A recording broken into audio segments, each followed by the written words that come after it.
इस मूवी का नाम है guardians of the Galaxy volume 3 2023। Film की शुरुआत होती है एक प्लेनेट सैयारे से जिसका नाम नोवियर है, जो अब से गार्डियंस का नया हेडक्वार्टर था। यहाँ पर हमें गार्डियंस की सारी टीम दिखाई जाती है। इनमें से रॉकेट रैकून एक कमरे में जाता है, तभी दूसरे प्लेनेट से एडम वॉरलॉक वहाँ पर आ जाता है, जो सीधा रॉकेट के कमरे में घुस जाता है क्योंकि वो उसे ही पकड़ने आया था। जैसे ही रॉकेट उसके सामने आया, वो उस पर हमला कर देता है। इस हमले को देखते ही सारे गार्डियंस एकदम अलर्ट हो जाते हैं, जिसके बाद रॉकेट को बचाने के लिए वहाँ पर नेब्यूला आती है। पहले ही वो काफी ताकतवर थी, अब अपने जिस्म में एक हाईटेक मशीन लगाकर, यानी काफी एडवांस मशीन, एडम वार्लॉक पर हमला कर देती है। लेकिन एडम वार्लॉक जो बहुत ही ताकतवर था, बड़े ही आसानी से उसके हमले को रोक देता है। दूर फेंककर वो उसे ढेर कर देता है। अब इसके बाद एक एक करके सारे गार्डियंस उस पर हमला करते हैं, लेकिन वो किसी के भी काबू आ ही नहीं रहा था। हालांकि ये उसे उठा कर फेंकते हैं, बहुत पीटते हैं, पर कोई भी उसके आगे टिक नहीं पाता। अब ये सारी सूरत हाल देखकर जब रॉकेट अपनी गन उठाता है और उसकी तरफ बढ़ने लगता है, उससे पहले एडम वार्लॉक उस पर भारी हमला करता है। इतना खतरनाक हमला कि एक ही झटके में रॉकेट काफी जख्मी हो जाता है। ढेर होकर वो भी एक जगह पर गिर गया। इस सब के बावजूद भी नेब्यूला हार नहीं मानती। वो दोबारा उठी,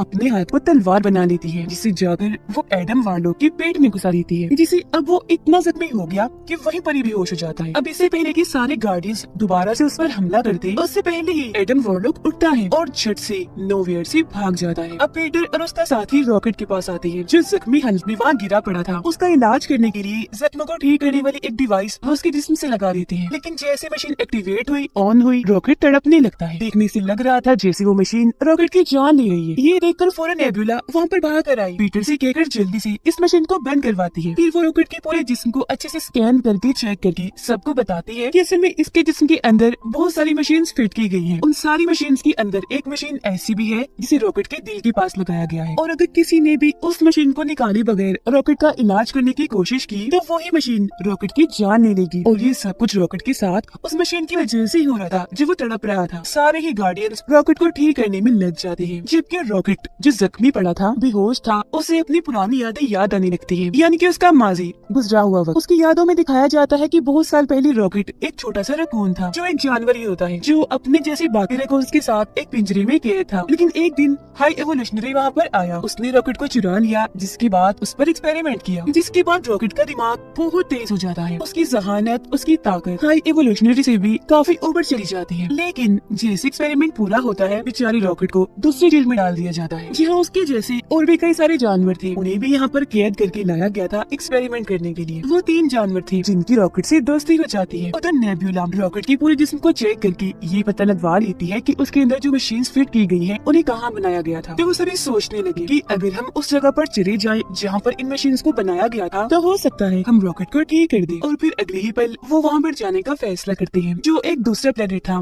जिसका नाम ऑर्बोस्कोप था। पीटर अपनी पूरी टीम को तैयार कर लेता है, जबकि अपने 2 साथियों को यहीं पर नोवियर में ही छोड़कर जाता है और उनसे कहता है कि यहाँ का ख्याल तुम दोनों को रखना है। फौरन बाद बाकी टीम को लेकर पीटर अपने मिशन पर निकल गया। अब हमें दिखाया जाता है हाई इवोल्यूशनरी, जहाँ उसके पास ही एडम वॉरलॉक और उसकी मोम थी। यहाँ एडम वॉरलॉक की मोम हाई एवोल्यूशनरी से कहती है कि मेरा बेटा अभी बहुत छोटा है, यही वजह है कि वो मिशन में फेल हो गया, रॉकेट को नहीं ला पाया। जो बात सुनकर हाई एवोल्यूशनरी काफी गुस्से में आ गया, कहता है कि मुझे कैसे भी करके रॉकेट चाहिए तो चाहिए। ये कहकर वो एडम वॉरलॉक को बहुत मारता है और उन माँ बेटे को ये धमकी देता है कि अगर अगली बार तुम रॉकेट को लाने में नाकाम रहे और उसे मेरे हवाले ना किया, तो मैं तुम्हारी पूरी नस्ल को ही मार दूंगा। यहाँ हमें पता चलता है कि इस वक्त हाई एवोल्यूशनरी जहाँ पर है, वो एक पूरा प्लेनेट है। ये पूरा ही प्लेनेट बिल्कुल हमारी जमीन अर्थ जैसा है, इसीलिए इसका नाम भी काउंटर अर्थ है। अब यहाँ एवोल्यूशनरी इतना पागल, इतना अजीब है कि वो चाहता है कि जितने भी प्लैनेट्स और वहाँ पर रहने वाले जानवर और क्रिएटर्स हैं, वो सब एकदम परफेक्ट होने चाहिए, इन्हीं हर लिहाज से बिल्कुल ठीक। इसीलिए वो अलग अलग प्लैनेट्स पर जाकर वहाँ के जानवर और क्रिएचर्स को उठाता है और उन पर एक्सपेरिमेंट करके बदलने की कोशिश करता है अपने मुताबिक। वो उन्हें इतना बदलता है कि उसकी सोच के मुताबिक वो परफेक्ट बन जाए। ऐसे ही फिर हाई एवोल्यूशनरी जानवरों और क्रिएचर्स को लेने के लिए जब प्लेनेट अर्थ पर गया, इन्हीं हमारी जमीन पर, तो उसे अर्थ इतनी अच्छी लगी कि उसने ठान लिया कि अब मैं भी बिल्कुल प्लेनेट अर्थ जैसा ही एक प्लेनेट बनाऊंगा, जो दिखने में और उसका माहौल बिल्कुल अर्थ जैसा होगा। यहाँ तक कि वहाँ के घर और लोग भी प्लेनेट अर्थ जैसे होंगे, और यही वो प्लेनेट है जिसे काउंटर अर्थ कहते हैं।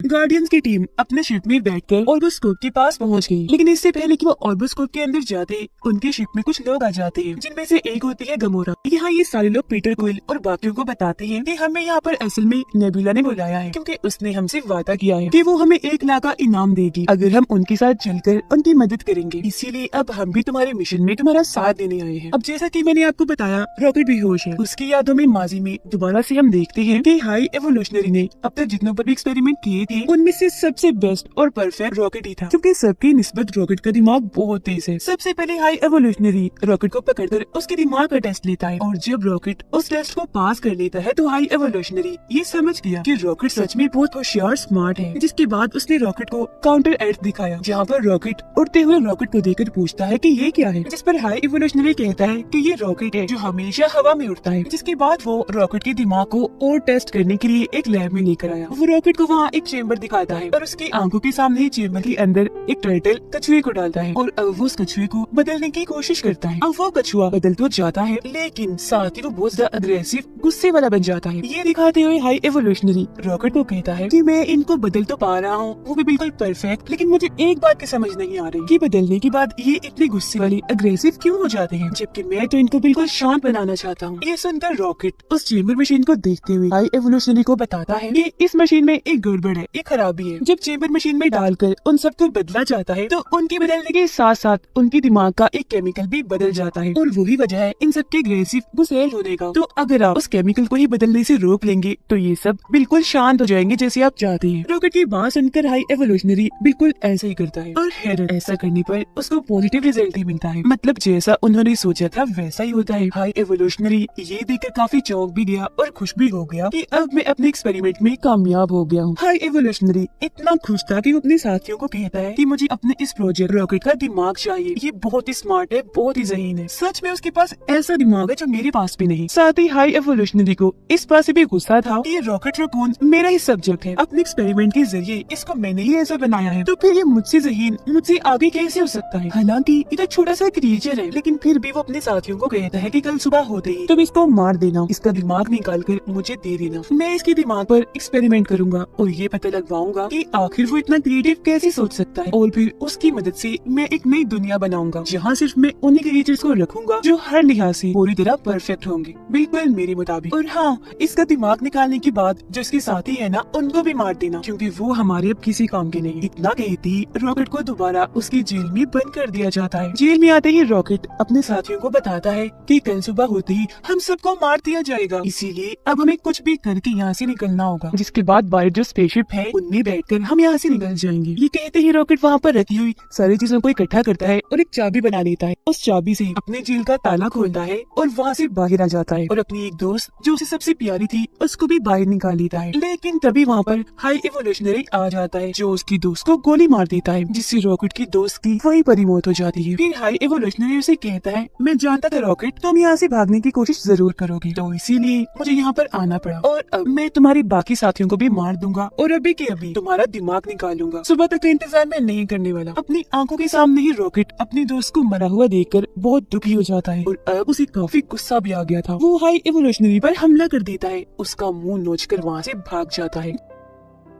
जैसे तैसे वहाँ से बाहर आकर स्पेसशिप में बैठा और उसे लेकर वहाँ से निकल गया। यानी इस तरह से वो हाई एवोल्यूशनरी की कैद से आजाद हुआ था। उधर गार्डियंस की पूरी टीम गमोरा के साथ मिलकर उस प्लेनेट ऑर्बोस्कोप में आ जाती है। फिर ये वहाँ पहुँचकर मेन एरिया में आ गए। इस जगह पर रॉकेट की सारी जानकारी थी। रॉकेट की फाइल को वहाँ से लेकर बाहर निकल आते हैं। फिर अपनी शिप में आने के बाद गार्डियंस की टीम रॉकेट की फाइल को खोलती है। उस फाइल के जरिए इन सबको पता चल जाता है कि अब तक रॉकेट के साथ क्या क्या हुआ। जिसके बाद रॉकेट की यादें, उसकी माजी की जो कहानी हमने देखी वो सभी गार्डियंस की टीम भी देख लेती है। सभी गार्डियंस जान जाते हैं कि हाई एवोल्यूशनरी ने रॉकेट के साथ बहुत गलत किया है। वीडियो को देखकर नेबुला को रॉकेट पर बहुत तरस आने लगा। वो कहती है कि इतनी ज्यादती तो कभी भी किसी के साथ भी नहीं हुई। फिर सबको पता चला कि रॉकेट के दिल के पास जो मशीन है जो उसका इलाज उन्हें नहीं दे रही, उस मशीन को एक कोड डालकर निकाला जा सकता है, लेकिन वो कोड क्या है गार्डियंस को पता नहीं चल पाता। ऐसा इसलिए क्योंकि हाई एवोल्यूशनरी के लोग रॉकेट की फाइल से उस कोड को मिटा चुके थे, लेकिन गार्डियंस फाइल के जरिए ये पता लगवा लेते हैं कि उस कोड को मिटाया किसने है और अब उस कोड की जानकारी है किसके पास। तो अब ये फैसला करते हैं कि हम मिलकर उस आदमी के पास जाएंगे और उससे कोड छीनकर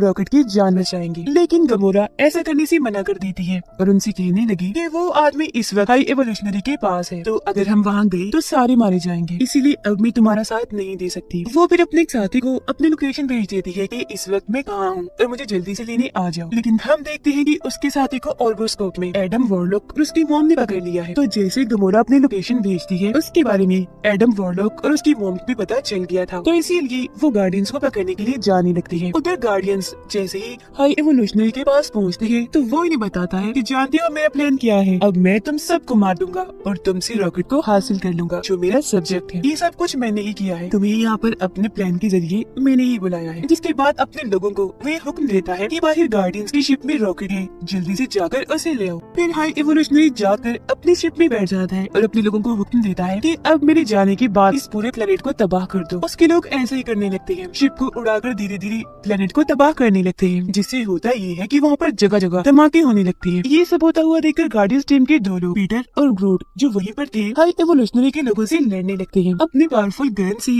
वो उन सभी को शूट करने लगते हैं और उन सब में से उस आदमी को उठा लेती है जिसके पास उस मशीन का कोड है जिसके जरिए वो रॉकेट को बचा सकती है। अब पीटर के बाकी साथी देखते हैं कि ये पूरा प्लेनेट तबाह हो रहा है जबकि हाई एवोल्यूशनरी अपने शिप को यहाँ से निकलवा रहा है। अब गार्डियंस टीम की उन तीनों मेंबर्स को ये लगता है कि पीटर और ग्रूट अभी भी स्पेसशिप में हैं, तो उन्हें बचाने के लिए वो स्पेसशिप में चले जाते हैं। लेकिन असल में पहले पीटर और ग्रूट उस आदमी को लेकर स्पेसशिप से कूद चुके थे। पीटर और ग्रूट सीधा रॉकेट के पास जाते हैं अपने स्पेसशिप में। वो रॉकेट में उस कोड को डाल देते हैं जिससे वो मशीन जो उसके दिल के पास लगी हुई थी वो बंद हो जाती है। पीटर उसके जख्मों का भी इलाज करता है जिससे रॉकेट बिल्कुल ठीक हो जाता है। अब नेब्यूला पीटर से राब्ता करती है और पूछती है कि तुम कहाँ पर हो, तुम्हें बचाने के लिए हम स्पेसशिप में आए थे। पीटर उसे कहता है कि मैं और ग्रूट तो कब से वहाँ से निकल चुके हैं, हम अपने स्पेसशिप में हैं, रॉकेट भी हमारे साथ है जो अब बिल्कुल ठीक है। ये सुनकर बाकी टीम मेंबर्स जल्दी से उस स्पेसशिप से बाहर निकलने की कोशिश करते हैं, लेकिन पहले वहाँ पर हाई एवोल्यूशनरी आकर उन्हें वहाँ कैद कर देता है। गार्डियंस के वो तीनों मेंबर्स कैद होकर देखते हैं कि यहाँ पर बहुत सारे छोटे छोटे क्रिएचर्स और जानवर हैं जिन्हें हाई एवोल्यूशनरी ने यहाँ पर कैद किया हुआ है क्योंकि वो इन पर एक्सपेरिमेंट करने वाला है। ये देखकर वो सब फैसला करते हैं कि अब हम अकेले ही यहाँ से नहीं जाएंगे बल्कि अब हम इन सबको भी आजाद करके अपने साथ ले जाएंगे। पीटर और उसके बाकी साथी हाई एवोल्यूशनरी की स्पेसशिप के लिए निकल जाते हैं अपने बाकी साथियों को बचाने के लिए। पीटर अपने प्लेनेट नोवियर पर राब्ता करता है और अपने साथी को कहता है कि जल्दी से यहाँ पर आ जाओ जहाँ पर मैं तुम्हें कहता हूँ। तब उसका साथी ऐसे करता है जो लोकेशन थी हाई एवोल्यूशनरी के स्पेसशिप के बिल्कुल पास। जिसके बाद पीटर अपने साथियों को लेकर उसकी स्पेसशिप में आ जाता है अपने साथियों को बचाने के लिए। यहाँ पर हम हाई एवोल्यूशनरी, उसके साथी और गार्डियंस ऑफ द गैलेक्सी की टीम के बीच जबरदस्त किस्म की लड़ाई को देख पाते हैं। लेकिन क्योंकि गार्डियंस टीम ज्यादा बहादुर थी तो बहुत अच्छे से उनका सामना करती है और एक जबरदस्त सी लड़ाई के बाद उन्हें हरा देते हैं और फिर आखिरकार वो हाई एवोल्यूशनरी को भी हरा देते हैं। फिर वो सारे मिलकर रॉकेट को कहते हैं कि अब तुम हाई एवोल्यूशनरी को जल्दी से मार दो, लेकिन रॉकेट ऐसा करने से मना कर देता है। अपनी टीम को कहता है कि मैं इसके जैसा नहीं हूँ, अगर हाई एवोल्यूशनरी ऐसा है तो मैं उसके जैसा नहीं बन सकता। इसी के साथ गार्डियंस की टीम हाई एवोल्यूशनरी की शिप में जितने भी लोग, जानवर, क्रिएचर्स बंदी थे उन सबको आजाद करवा लेते हैं। वो भी उन सबको भी नोवियर में डाल देते हैं और खुद भी वहीं आ जाते हैं। और ये सब करने में उनका साथ एक डॉग देता है जो पीटर का साथी था क्योंकि वो अपनी ताकतों का इस्तेमाल करके नोवियर प्लेनेट को हाई एवोल्यूशनरी के स्पेसशिप से जोड़ देता है। लेकिन वो इतनी सारी ताकत लगा चुका था कि बीच में ही उसकी ताकत टूट जाती है जिससे नोवियर प्लेनेट और हाई एवोल्यूशनरी का स्पेसशिप एक दूसरे से अलग अलग हो जाते हैं। जिससे सारे लोग तो नोवियर प्लेनेट पर आ गए थे लेकिन पीटर अभी भी हाई एवोल्यूशनरी के स्पेसशिप में था। ये देखकर पीटर काफी घबरा गया। वो एक लंबा सा जंप मारकर कूद कर नोवियर में आने की कोशिश करता है, लेकिन उसके ऐसा करने से वो स्पेस में खुले आसमान में ही लटक जाता है जहाँ उसकी हालत काफी खराब हो जाती है। ऐसा लग रहा था जैसे वो मरने वाला है। लेकिन उससे पहले ही एडम वॉरलॉक वहाँ पर आया और पीटर को उठाकर नोवियर में ले जाता है जिससे उसकी जान बच जाती है। जिसके बाद सारे गार्डियंस ये फैसला करते हैं कि अब हम इन सभी जानवर, क्रिएचर्स और इंसानों को लेकर एक नई दुनिया बनाएंगे जहाँ वो उन सबको एक अच्छी जिंदगी देंगे और उन सबको वो बनने देंगे जो उनकी ख्वाहिश है। अब पीटर रॉकेट को guardians of of the Galaxy team का लीडर बनाकर अपने साथियों को कहता है कि मैं बचपन से ही स्पेस में हूँ, इन्हीं दूसरे प्लेनेट पर, इतने अरसे से अपनी फैमिली से दूर, लेकिन अभी भी जमीन पर मेरे नाना जी जिंदा होंगे, मुझे उनसे मिलने जाना है। तो कुछ टाइम के लिए मैं अपने काम से ब्रेक ले रहा हूँ। जिसके बाद गमोरा और पीटर की एक और साथी अपने अपने सफर पर निकल जाती है, क्योंकि उन दोनों को भी वो करने की ख्वाहिश थी जो वो खुद करना चाहती है। अब उनके बाद जितने भी लोग बचते हैं उन सबको एक करके रॉकेट एक टीम बनाता है, जिनकी अब इस नई टीम के अंदर एडम वॉरलॉक भी होता है, क्योंकि वो सुधर गया था। पीटर जमीन पर आ गया था, जहाँ आकर वो अपने नाना जी से मिलता है। वो भी उसे देखकर बहुत खुश हो जाते हैं। नोवेयर में गार्डियंस ऑफ द गैलेक्सी का एक मेंबर डांस कर रहा होता है। उसे देखकर वहाँ पर जो बच्चे थे वो भी डांस करने लगते हैं, और उनको देखकर गार्डियंस ऑफ द गैलेक्सी की बाकी टीम भी नाचने लगती है, क्योंकि उन्हें अपनी ये जिंदगी बहुत पसंद आ रही थी और वो बहुत खुश थे। और इसी के साथ ही शानदार मूवी इधर ही खत्म हो जाती है।